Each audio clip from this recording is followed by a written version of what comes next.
నగరంలో మరొకసారి భారీ వర్షం కురుస్తోంది. ఉన్నట్టుండి ఒక్కసారిగా వర్షం దంచి కొట్టడంతో ప్రజలు తీవ్ర ఇబ్బందులు పడుతున్నారు. వాహనాల రాకపోకలకు తీవ్ర అంతరాయం ఏర్పడింది. కొన్ని చోట్ల వాహనాలు నిలిచిపోవడంతో ట్రాఫిక్ జామ్ అయింది. అత్యవసరమైతే తప్ప ప్రజలు బయటికి రావద్దని జీహెచ్ఎంసీ అధికారులు విజ్ఞప్తి చేశారు. లోతట్టు ప్రాంతాల ప్రజలు అప్రమత్తంగా ఉండాలని, వర్షపు నీరు ఇళ్లలోకి వచ్చేందుకు అవకాశం ఉండడంతో జాగ్రత్తలు తీసుకోవాలని సూచించారు.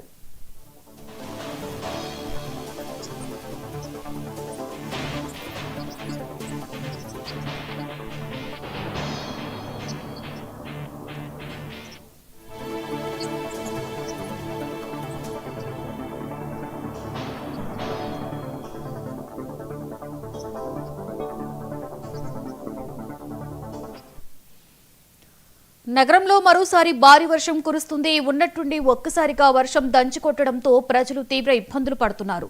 వాహనాల రాకపోకలకు అంతరాయం ఏర్పడింది. కొన్ని చోట్ల వాహనాలు నిలిచిపోవడంతో ట్రాఫిక్ జామ్ అయింది. అత్యవసరమైతే తప్ప ప్రజలు బయటికి రావద్దని జీహెచ్ఎంసీ అధికారులు విజ్ఞప్తి చేశారు.